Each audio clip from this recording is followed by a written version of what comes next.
نبی علیہ السلام صحابه کرامو ته وفرمایل چې په تېرو امتونو کې یو کس و چې هغه له اسرائیل علیه السلام راغی او هغه ترې روح اخیستو، نو هغه سړی ډېر زیات ګناهګار و. اسرائیل علیه السلام ورته وویل چې تا چېرته په ژوند کې نیکي کړله؟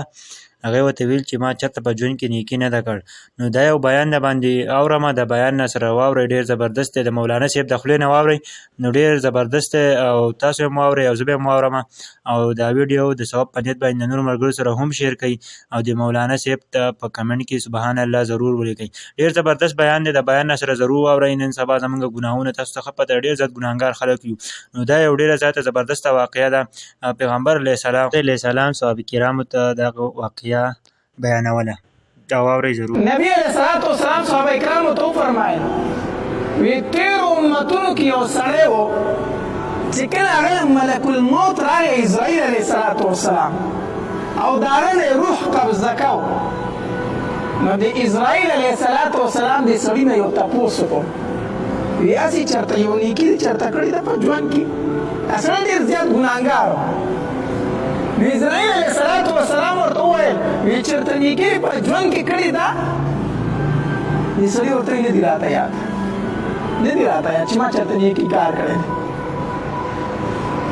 بیا دې ملک الموت تپوس کوي، ښه سوچ وکړه چېرته په ژوند کې دې یوه نیکي کړې ده، سوچ پرې وکړه.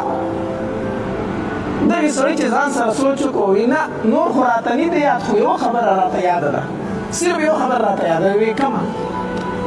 وی ما به تجارت کو، کاروبار مې به کو، نو ما به په تجارت کې د خلکو سره نرمي ډېره کوله. د خلکو سره ما نرمي کوله. څنګه نرمي به دې کوله؟ وی چې کله به ما د خلکو نه پیسې اخیستلې که نه شمې به خرڅ کړو، پیسې مې به ترې اخیستلې. نو که چېرته مالدار و نو د هغه سره مې به ښه سلوک کو، په خوش اخلاقۍ باندې، په خوش طبیعتۍ باندې هغه ته مې پکې څه ناڅه شه پرېښود، هغه پیسې مې به ترې د هغه نه واخیستې. خو که چېرته یو سړی به تنګدسته و، غریب به و، لاچار به و، طاقت به یې نه کېدو، ما پې شی خرڅ کړی و، نو چې کله به ما له راغی او ما ته به خپل عجزي بیان کړه، چېرې ستا نه مې داسې اخیستی خو پیسې را سره نشته دی، نو ما به داسې کار کو چې یا مې به ورته دا ټولې پیسې پرېښودې چې زه ته غریب یې ونه شي راکولی، دا ټولې مې درته څه کړي؟ معاف کړي. یا مې به ورته صحیحه پرېښودله چې زه دومره تېره که او دا دومره درته څه شوي پاتې شوي.